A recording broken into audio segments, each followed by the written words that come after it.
I remember the night because of how quiet it was. Not normal quiet. Not the kind you hear after midnight when traffic fades and people fall asleep. This silence felt heavier, like the world itself was holding its breath. I had driven too far into the forest, chasing a shortcut my GPS insisted existed. The road narrowed until trees pressed close against both windows, their branches brushing the car like fingers searching for warmth. Fog rolled across the asphalt in slow waves. My headlights barely reached 10 feet ahead. Every few seconds, the radio crackled with soft static, though no station was playing. I turned it off, but the sound lingered anyway, a faint humming that seemed to come from outside. I stopped the car when I saw someone standing near the tree line. At least, I thought it was someone. They were tall and still, half hidden by mist. No movement, no gesture asking for help, just watching. I waited for them to wave or step closer, but they didn't. The longer I stared, the more wrong it felt, like my mind understood something before I did. The fog shifted. Its arms looked too long. Its head tilted slowly, almost curiously, as if I was a strange one for being there. I should have driven away. Instead, I opened the door, and that's when I realized it was pretending to be human.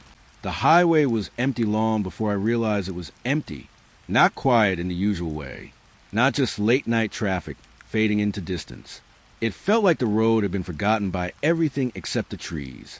Dense forest pressed in on both sides, tall, black shapes standing too close, their branches barely moving in the cold air. My headlights carved a narrow tunnel through the fog, but even that light felt weak, like it didn't belong here. Mile marker 10 passed slowly. The numbers on the sign looked damp, almost blurred by time. I remember blinking once, long and slow, because my eyes felt tired. The kind of tired that comes when you've been driving too long, without realizing it. That's when I saw him, a figure standing just beyond the edge of the road. Still, waiting. I eased my foot off the gas, but I didn't stop, not fully, just enough to see him clearer as I passed. He looked like a hitchhiker, at least at first, one arm lifted slightly, as if he'd been waving once and forgot to finish the motion.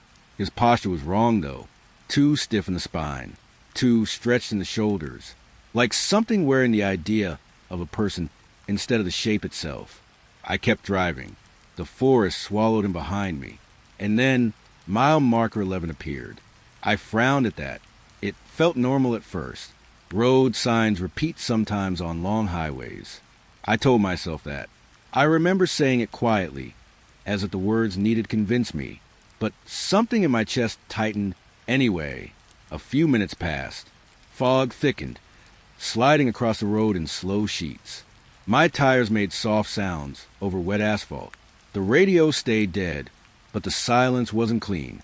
It had texture, like something breathing between frequencies. Then I saw him again. Same figure, standing at the edge of the road. Same place, same posture, except now his arm was lower, not waving anymore, just hanging. I slowed down again without meaning to. My hands tightened on the wheel. I passed him. He didn't move, didn't turn, didn't react, only watched, or at least I thought he watched. Mile marker 12 came into view next. That's when my throat went dry, because I hadn't seen mile marker 11 pass behind me. It wasn't there. No reflection in the mirrors. No fading sign disappearing into fog. Just gone, as if it had never existed at all. The road felt longer now. Or maybe it was the same length, repeating. I didn't want to believe that thought. So I focused on the road itself. The white lines, the wet shine of asphalt, the steady beam of headlights cutting forward like something trying to escape. But then I saw him again. Same place. Again. Only this time, he was closer. Not on the roadside anymore. Standing just a step onto the asphalt. My foot came off the accelerator completely. The car drifted forward on its own momentum, slow and unwilling. I watched him carefully as I passed. His head was tilted now. Not toward me exactly. Not toward anything I could understand. Just tilted, like he was listening to something inside the road. And his arms, they were longer. That's what I noticed first. Not dramatically. Not in a way that made sense right away. just slightly wrong, stretching too far down his sides, fingers hanging lower than they should have been able to reach. I blinked hard. The forest blurred. When my eyes opened again, he was gone, but mile marker 12 had already passed. Behind me, I swallowed. My mouth felt too dry to speak, even if I had someone to speak to. The road ahead narrowed slightly. Trees leaned closer. Fog thickened again, pressing against the windshield like a soft, wet hand. And then I understood something I didn't want to understand. I wasn't moving forward anymore. Not really, because there he was again, ahead of me, standing at mile marker 12. Same place, same stillness, except now his shoulders were uneven, one higher than the other, like something inside him was adjusting itself slowly, learning balance it didn't fully understand. I should have turned around. I should have stopped the car. But the road behind me didn't feel like behind me anymore. It felt the same, like it might loop back into itself if I looked too long. So I kept driving, passing him again. Each time I did, something changed. His neck bent a little more. His fingers stretched a little longer. His silence grew heavier. And the road signs, they stopped staying behind me. One by one, they began to disappear after I passed them. Not fading, not breaking, just gone, like the forest was swallowing every marker that proved I'd been anywhere at all. By the fourth time I saw him, I didn't feel surprise anymore, only waiting, like I was the one being measured now. The figure stood closer each time, and I started noticing something worse. He wasn't getting closer because he was moving. He was getting closer because I was returning to him. Again, and again, and again. The road wasn't straight anymore. It was remembering itself. My headlights flickered once, just once, and in that brief darkness, I saw him right in front of the car. Too close, too still. His face wasn't clear, but I didn't need it to be, because I realized something that made my hands go cold on the wheel. He wasn't trying to stop me. He was waiting for me to finish the loop, as if mile marker 12 was in place. It was a decision I had already made, and the next time I passed him, he was inside the car's reflection, sitting in the passenger seat, already turned toward me.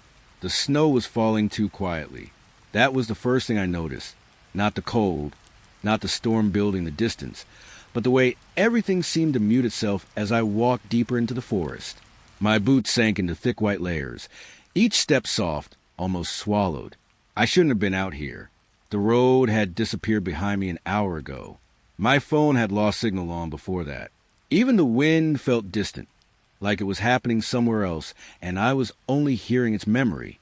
Then I saw the cabin. Small, wooden, half hidden between heavy pine trees, bending under snow weight. But there was light inside, a warm, steady glow behind the windows. I stopped walking without meaning to. My breath came out in slow clouds, trembling in the cold air. The glow didn't flicker like fire usually does. It stayed still, patient, like it had been waiting a long time just to be seen. I stepped closer. The wood creaked beneath my weight as I reached the door. My hand hovered for a moment before touching it. Warm. That was the first wrong thing. The door handle was warm. Inside, the cabin was too alive. A fireplace burned in the center wall. Flames moving gently, perfectly shaped, like they had been arranged instead of born. No ash, no smoke, just heat. Someone had been here, or still was, but nothing moved except the fire. I stepped in anyway, the floorboard side under me, dustless, clean in a way abandoned places should never be.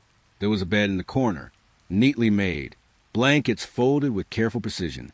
And yet, something was off. The air felt recently disturbed, like someone had just stood there, just out of sight seconds ago.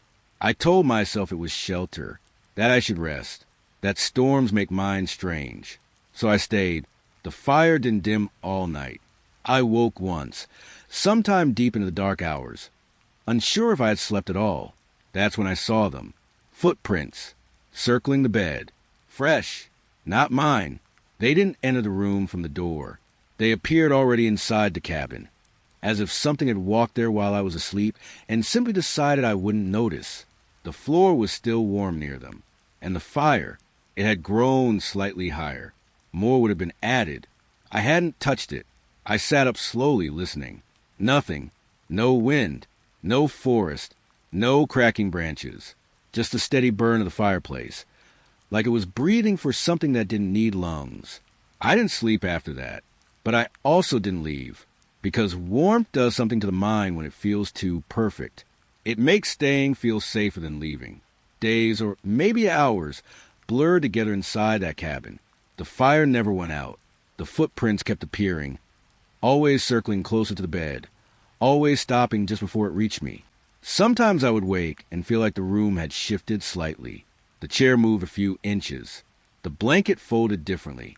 A cup I never remembered seeing placed neatly near the fire. The warmth wasn't fading. It was settling in, like it was learning me. One night, I heard something behind the walls.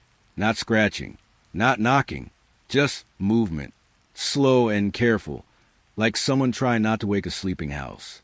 I didn't look. I already knew I wouldn't like what I saw. Instead, I stared into the fire, and for a moment, just a moment, I thought the flames formed a shape, standing, watching, waiting patiently beside me. When I finally left the cabin, the snow outside felt wrong, colder than before, louder, like the forest had noticed I was no longer inside its warmth. And behind me, I could still feel it. Not the cabin, but the feeling of being kept warm. Like something had decided I wasn't finished staying yet. The lake was frozen solid. At least, that's what everyone said. But at night, it wasn't silent. I came here after the village told me not to. They warned me about the ice, about standing too close when the moon was high. They said the water remembers voices. I thought it was just superstition. Until I heard my name. The first time it was faint, almost mistaken for wind sliding across frozen ground. I stood near the edge, staring at the thick glass-like ice stretching across the lake's surface. Nothing moved. Nothing should have moved. Then it came again. My name. Soft, careful, not shouted, not called, whispered from beneath the ice. I stepped closer, without meaning to. My boots pressed into snow that felt too dry, too brittle. The surface under me hummed faintly, like something far below was pressing upward without breaking through. I knelt. The ice was clear enough to see deep into darkness, but not water, something else. Shapes moved slowly underneath.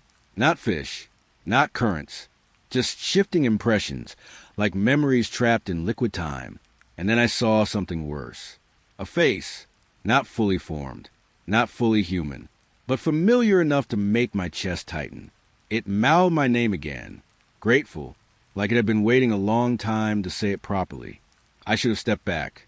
Instead, I leaned closer. The ice cracked softly beneath my hand, not breaking, responding. A fine line stretched outward from where I touched, threading across the surface like a vein waking up, and beneath it, the voices multiplied. More than one now, all speaking gently, all speaking to me, not warning, inviting. The village lights in the distance looked smaller now, faded, like I had drifted farther away than I realized. The ice pulsed once, and I felt it, a pressure returning my stare. From below, something grateful that I had come this close, something that had learned my name well enough to repeat it perfectly. I pulled my hand back slowly. The crack stopped growing. The voices softened, almost disappointed, like I had interrupted something important. As I stood, I noticed the ice beneath my feet wasn't fully frozen anymore. Small lines of water shimmered inside it, moving upward, waiting. The house next door had been empty for months. Then one day it wasn't. No moving truck, no sound of arrival, just lights turning on one evening like they had always been waiting for permission.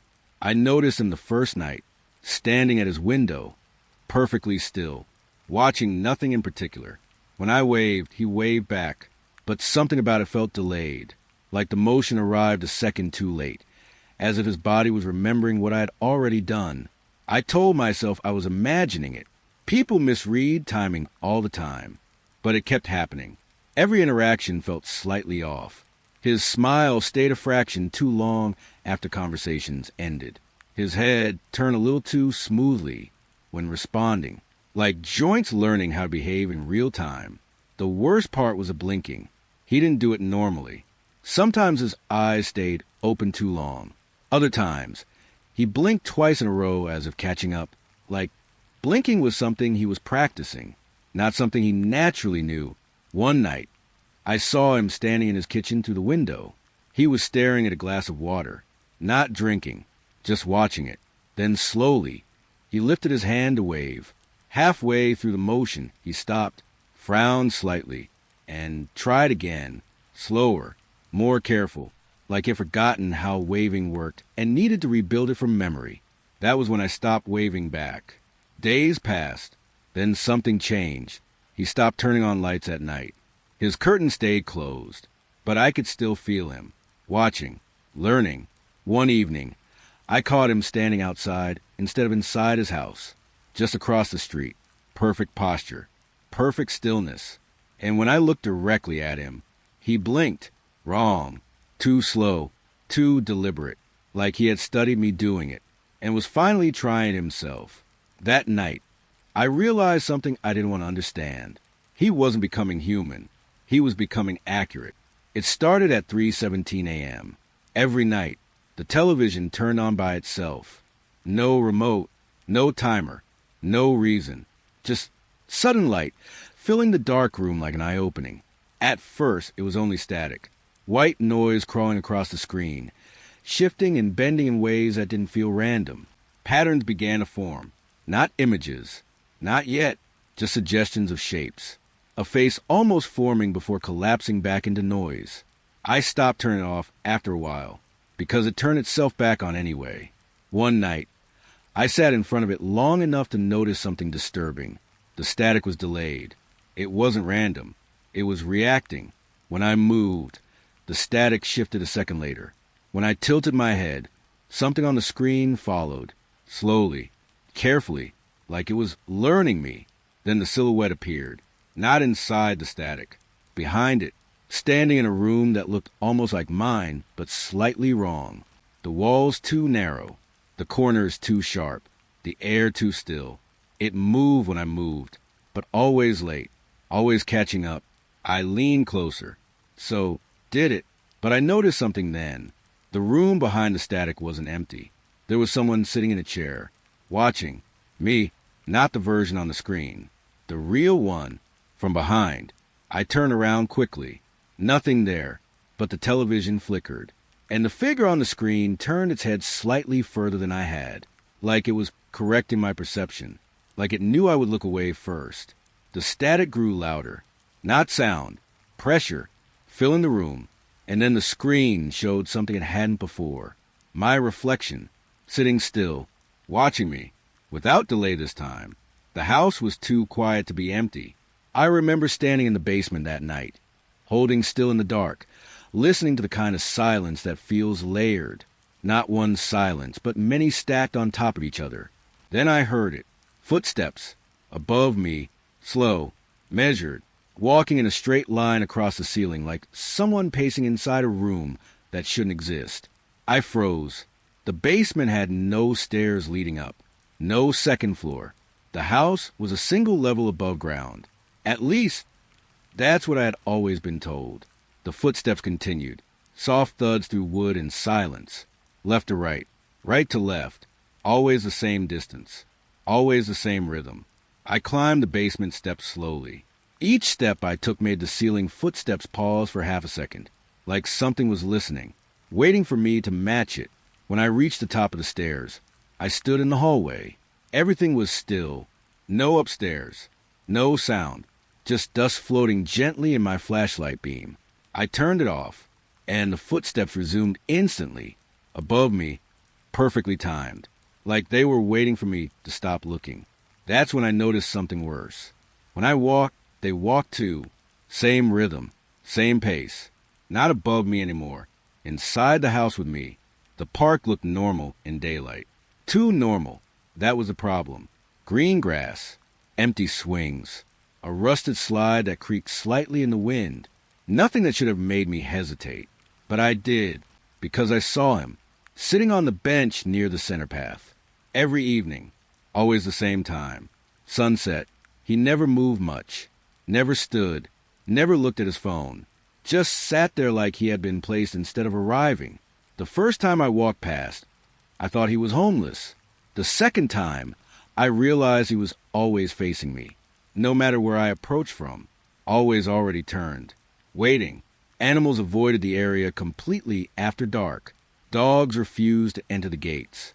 Even birds seemed to shift direction before crossing above it. Still, I kept seeing him. Night after night. Same bench, same posture, same stillness. One evening, I stopped walking and watched him longer than I should have. The air felt heavier around the bench. Less wind, less sound. And then I noticed something impossible. He wasn't casting a shadow, not even in the fading sunlight. Just absence where something should have been anchored. I looked away for only a second. When I looked back, the bench was empty, but the wood was warm, fresh, like someone had just stood up or never fully left. I sat there once. Just understand, the warmth stayed, longer than it should have, like the bench remembered him more than it remembered me. I shouldn't have remembered the number, but I did. It came back one night like muscle memory in a dream. My childhood home, the landline that had been disconnected for years. Still, I dialed it. No reason. Just curiosity I couldn't explain. The ringing started immediately. Too fast. Too close. Then someone picked up. Not a greeting. Just breathing. Soft. Patient. Familiar in a way that made my stomach tighten. I didn't speak at first. Neither did they. Then the voice came. Quiet. Careful. It's still the same room, it said. My hand went cold around the phone. The voice described my childhood bedroom. Exactly. The cracked corner of the ceiling. The drawer that never fully closed. The faint scratch marks on the doorframe I used to trace as a child. Things no one else should know. I whispered, "Who is this?" A pause. Then, "You already came back." The line hissed softly, like the air itself was shifting. In the background, I could hear movement. Not static. Not noise. Something like a house breathing in slow cycles. A memory. Alive. The voice continued. You never left it fully. The longer I listened, the more I felt it. The room I was standing in now didn't feel like mine anymore. It felt borrowed. Like I had been placed inside a version of something that still remembered me younger. The voice grew softer. Almost relieved. We kept it the same. A chair creaked faintly through the phone, like someone sitting down inside my memory. Then silence. Heavy. Waiting. And before the call ended, the voice added one last thing. Come home when you remember how. The line disconnected, but the silence didn't. It stayed on the other side. Listening. The fog rolled in before sunrise. Thick. Low. Endless. It swallowed the road so completely that even my headlights felt useless, like I was driving through cotton filled with static. That's when I saw him. Far ahead, a figure walking. Fast. Too fast for how far away he looked. I slowed down without thinking. But the distance between us didn't behave normally. Every time the fog thickened, he was closer. Every time it thinned, he was farther again, like space itself was forgetting how to measure him. I pulled over, stepped out. The cold air hit my face like wet glass. I stared into the fog and saw nothing until he was suddenly there again, closer now, walking in the same direction as me, but not on the road. Through it, no footprints behind him, no disturbance in the fog, just movement that didn't belong to any surface. I whispered, "Who are you?" He didn't answer, but I noticed something strange. His pace never changed. Not once, yet he kept getting closer, as if I wasn't moving toward him, or away, as if I was inside his path, not the other way around. Then I realized something worse. The fog wasn't around us. It was around him, and I was only seeing what he allowed me to see. When I blinked, he was already beside the car, looking in, like he had been there the entire time, just waiting for me to notice the shape of his absence. The elevator should have stopped at the 5th floor. It didn't. It kept going, quietly, smoothly, like it had decided the building no longer mattered. I pressed the emergency button. Nothing changed. The numbers above the door flickered once, then rearranged themselves. Not descending, not ascending, changing. Symbols replaced floors I didn't recognize. Shapes that looked almost like letters but weren't stable enough to read.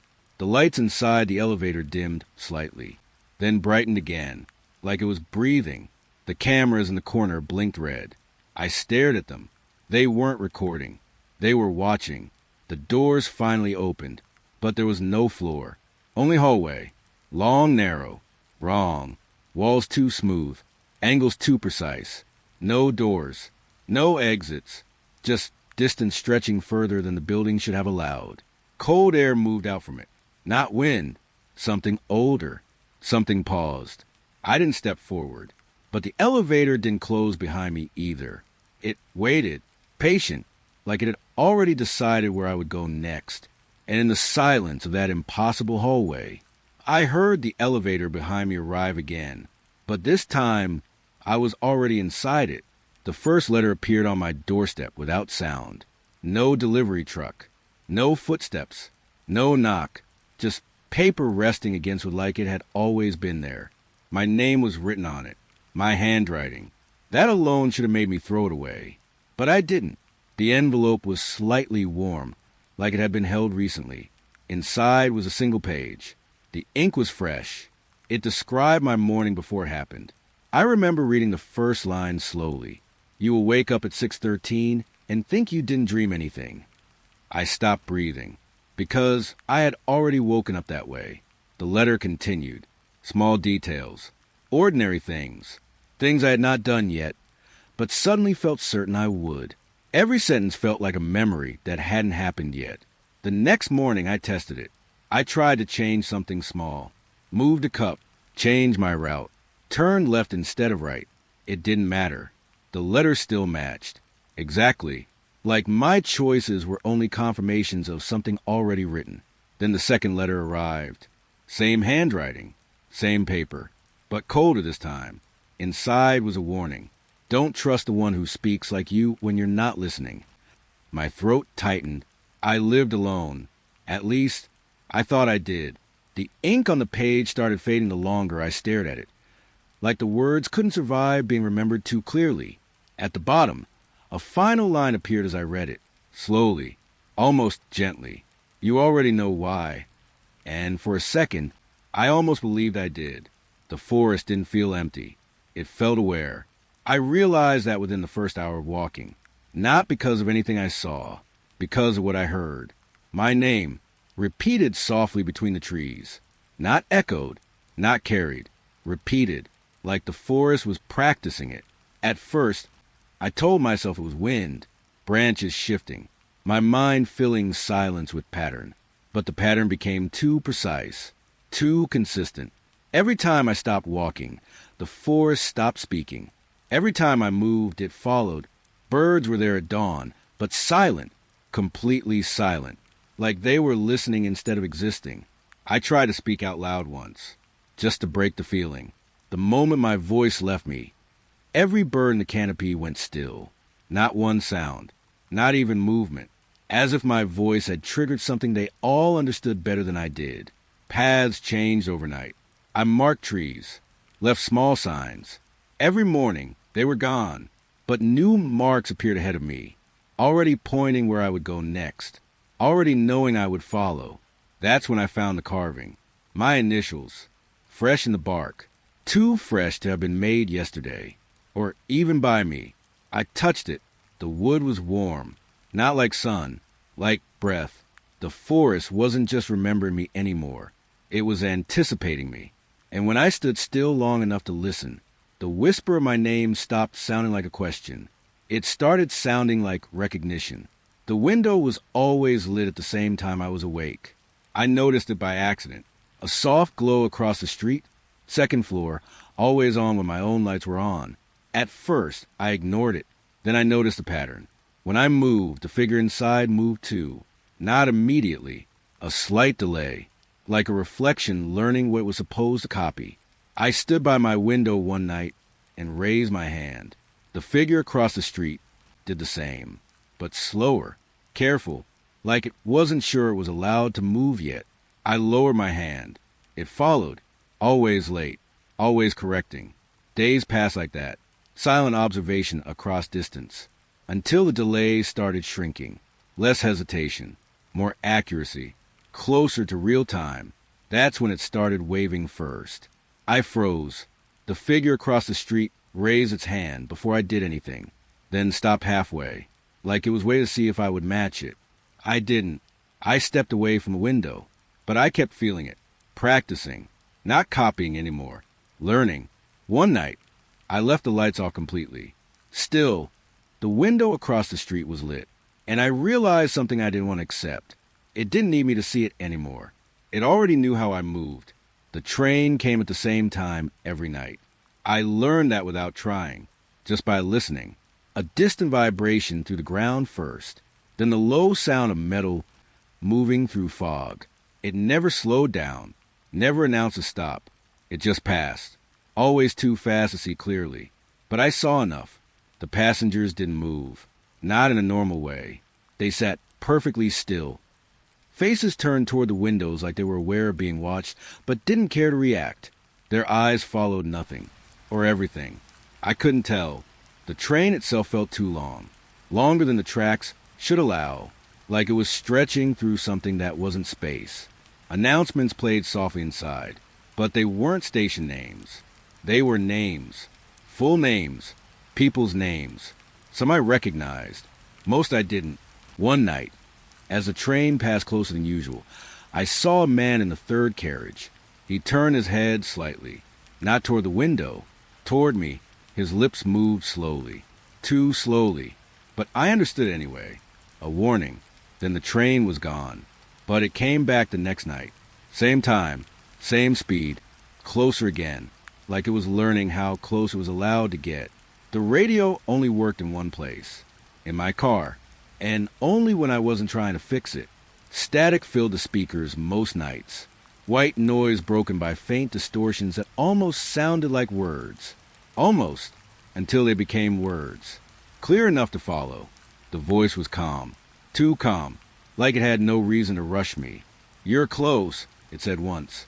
I stopped driving. Looked around. Empty road. Empty trees. Empty fog. No source. Only transmission. The voice continued like it already knew I was listening. It gave directions.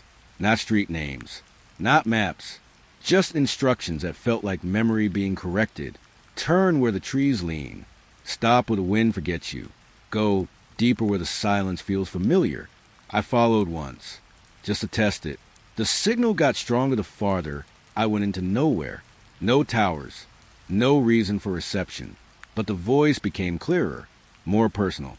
It started mentioning things I hadn't told anyone. Small memories. Private moments. Things I couldn't even fully remember until it said them aloud. Then it asked a question, softly, like it already knew the answer. "Why did you stop listening to me before?" I pressed the brakes. The car idled in silence. The static remained, waiting. And in that moment, I realized something worse than fear. The voice didn't feel like it was coming through the radio. It felt like the radio was just the closest place my mind could hear it from. The hill looked normal from a distance. Just grass, stone, and uneven ground shaped by time and weather. Nothing that should have made me stop walking. But I did, because there was a door, metal, half buried in the slope, like the earth had grown around it instead of over it. No building attached. No frame. No structure. Just a door where no door should exist. I stood there for a long time before touching it. The surface was cold, but not dead cold. More like something that had been kept cold on purpose. Like refrigeration. Like waiting. My hand hesitated on the handle. Then I felt it. Warm air. Not coming from outside. From inside the hill. A slow breath pushing outward through the cracks. I stepped back instinctively. And that's when I heard it. Scratching. Not from outside. From within. Careful. Patient. Repeating in uneven patterns like something trying to understand the shape of the door from the other side. Then a knock. Soft. Polite. Like whatever was inside didn't want to disturb the earth too loudly. I didn't answer. The knocking stopped. For a moment, everything was still again. Then a faint pressure pressed against the metal from the inside, like something had placed its hand on the door and decided to wait. Not break it, not force it, just wait for permission. And somehow, that felt worse. Because nothing that waits like that is unsure. It is only patient. The security job was supposed to be simple. Watch cameras, walk empty halls, wait for morning. Nothing ever happened there, until the night I met him. My replacement. He was already standing at the desk when I arrived. Perfectly dressed, perfect posture, looking at the logbook like he had always known where everything was. I checked the schedule. My name was still on it. Not his, but he was already doing my job. I asked when he arrived. He smiled slightly. Not surprised, not confused, just ready. Earlier, he said. That was all. I checked the cameras. All of them showed him already inside the building hours before I had arrived, walking the same routes I normally took, stopping at the same points, looking at the same corners, as if rehearsing me. I felt a strange tightness in my chest, like my routine wasn't mine anymore, like it had been observed long enough to be copied. The logs didn't help. My signature appeared where it should have been. Same handwriting, same timing, same checks, perfect overlap. I told myself it was a system error, but systems don't mimic people. People mimic systems. Near midnight, I watched him on the monitors. He paused at every corner. I usually paused at. He turned his head exactly where I would turn mine. Not delayed, not early. Perfect. And for the first time, I wonder if I was the original, or just the earlier version. At 2 a.m., I reached for the exit log, but it already had a signature in my name. Fresh, still drying. I looked up. He was already watching me, like he had been waiting for the moment I noticed. And only one of us was supposed to leave that night. The playground should have been locked. It wasn't. The gate hung slightly open, swinging slowly in the wind that didn't reach the ground properly. The swings moved anyway. Empty, but not still. I saw the child on the third night, sitting on the swing, small figure, motionless except for the gentle back and forth movement that didn't seem to need wind. No sound of chains, just motion, like something remembering how swinging works. I stepped closer. The air felt colder inside the playground than outside it. Not temperature, presence. The child didn't look at me right away, just kept swinging, slow, even, careful. Then it spoke. Do you remember being watched? The voice didn't match the size. It didn't match anything. I didn't answer. The swing stopped, chain still moving slightly, but the motion continued without cause.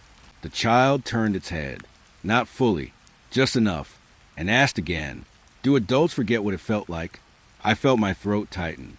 Footprints circled the playground at that moment, not entering, not leaving, just circling, always facing inward, as if something had been standing around us for a long time, watching the conversation unfold.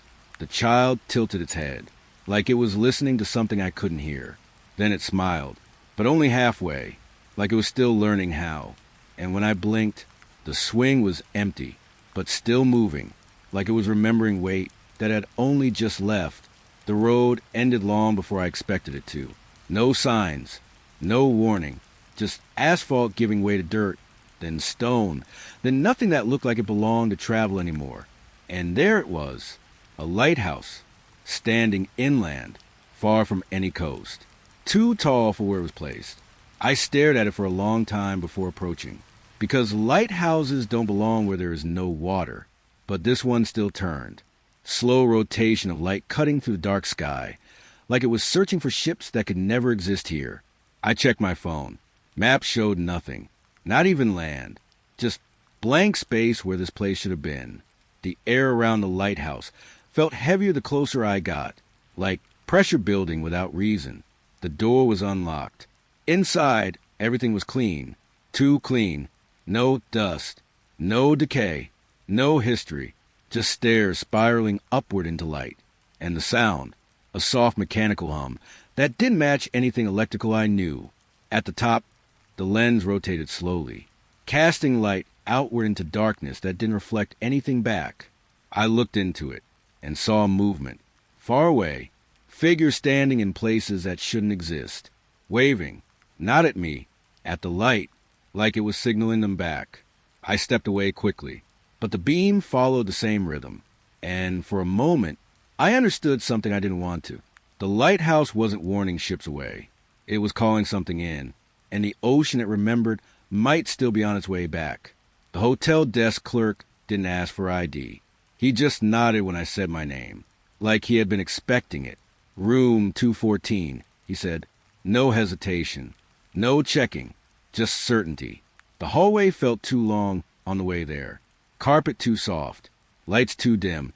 Doors too evenly spaced. Like repetition had been arranged instead of built. Room 214 opened easily. Inside, everything looked used. Not old. Used. Clothes folded neatly on the chair. A glass of water half full.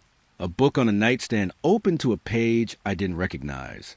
But the strangest part was the photos. I picked one up. It showed me, smiling, standing with people I had never seen before. But the angle felt real. The memory felt almost reachable, like I had just forgotten it instead of never lived it.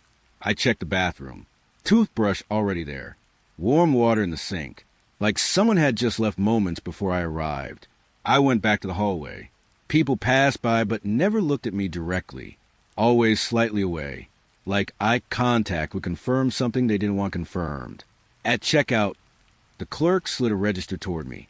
Hundreds of entries, all my name, different dates, different handwriting styles. But all me, I stepped back. He didn't react, only said softly, "You usually remember by now." Behind me, the elevator doors opened, and for a brief second, I saw myself standing inside, waiting for a room I had already checked into.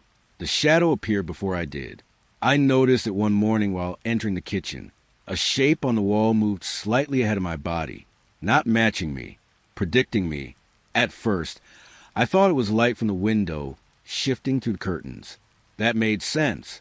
Shadows are supposed to depend on light, but this one didn't. It waited. Every time I paused, it paused first. Every time I moved, it already knew the direction.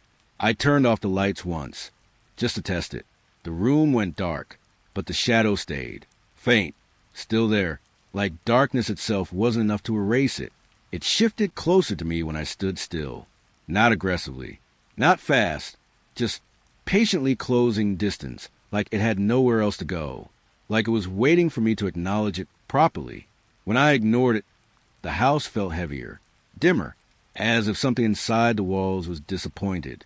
The shadow lifted a hand once, slow, careful, almost like it was trying to copy a human gesture it had only seen through me. I didn't respond, and for a moment, it stopped moving completely, like rejection confused it, or hurt it. That was the first time I wondered if shadows could feel left behind.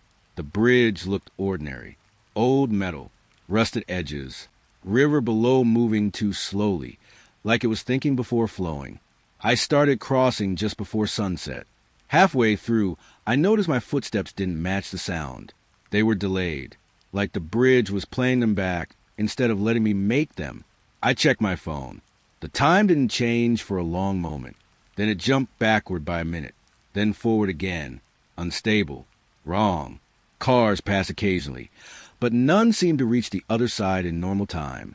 Each one took too long, too quiet, like they were stretching through something invisible.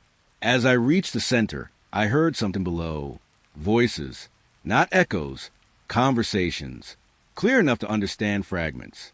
Different tones, different years, all overlapping. I leaned over the railing and saw movement under the bridge. Not water, not reflections. People walking, slowly, like versions of us that never finished crossing. My chest tightened. I stepped back immediately. But the moment I did, I saw myself below, looking up, standing exactly where I had just been, waiting for me to decide whether I would leave or stay. And the bridge didn't feel like structure anymore. It felt like a decision that never fully ended. The first knock always came at 2:03 a.m. Exactly. No variation. Soft, careful, like whoever, or whatever, was outside, didn't want to disturb sleep too much. I checked the door the first night. Nothing there. No footprints. No wind. No movement. just silence. Then a note appeared the next morning, folded neatly, placed directly under the doorknob. It said, "May I come in?" No signature, just politeness that didn't belong to anything alive I knew. I didn't answer. The next night, the knock came again. Same rhythm, same patience. I checked again. Nothing. But this time, faint scratches appeared on the inside of the doorframe, not breaking in, just marking time, like something was testing how long it was allowed to wait. The third night, the knocking moved, not louder, not faster, closer, inside the house, from the hallway wall. I froze in bed, listening. The knock came again, from inside the walls, soft, respectful, and then the note returned. Now on my pillow, it read, "I'm trying not to frighten you." That was the moment I realized it was learning boundaries. From me, the radio came alive without warning. No static buildup, no fading signal. Just instant clarity at 1:11 a.m. A calm voice filled the room. Too calm, like panic had never existed in it. "Remain inside," it said. I sat up slowly. The voice continued, describing events that hadn't happened yet. People moving in ways I couldn't confirm. Lights turning off in places I couldn't see. Names being spoken before anyone spoke them. I turned the volume down. It didn't matter.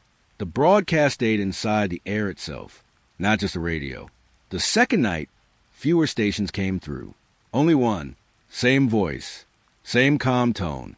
But weaker, like something was interfering with its ability to reach us. Still it warned us. Still it guided. Stay quiet. Stay unseen. Don't respond to unfamiliar patterns. The third night, it only lasted a few seconds. A fragment, breathing underneath the words now. Not human, not machine. Something struggling to remain understandable. The final night, the radio turned on without electricity. No dial movement. No input. Just presence. The voice spoke one sentence. "Thank you for remaining where it could find you." Then silence. But outside, the world didn't feel silent anymore. It felt like it was holding its breath in return. I returned to the forest without meaning to, or maybe I always meant to. The road felt familiar in a way I didn't trust. Trees leaned in the same direction as before. Fog gathered in the same slow patterns. Like nothing had changed, or like everything had been waiting for me to notice again. The place where I first saw it was still there. Mile marker 12. But the sign was newer, cleaner, as if it had been replaced recently. I stood there for a long time, listening, and then I saw it again. The figure, waiting at the edge of the road. Still, familiar now, too familiar, but wrong in a way I finally understood. It wasn't copying humans anymore. It was collecting patterns. From me, from everything I had seen, every encounter, every voice, every shadow, every repetition. All of it had been observed, stored, learned. The fog shifted, and for the first time, it didn't feel like it was hiding something. It felt like it was revealing something carefully. The figure stepped slightly closer, not threatening, not rushing, just arriving, like it had finally reached the correct version of itself. And I realized something that settled too quietly inside my chest. Every strange thing I experienced, every place that didn't behave correctly, every voice that learned my name, they were not separate. They were training data. The figure tilted its head, almost gently, like it recognized me the way I had once recognized patterns. And in that moment I understood it wasn't trying to become human. It was trying to understand what humans are, and I had been the closest example it had ever found. The fog thickened one last time, soft, closing, and as it did, I felt something behind me shift into place. Not watching anymore, learning what comes next,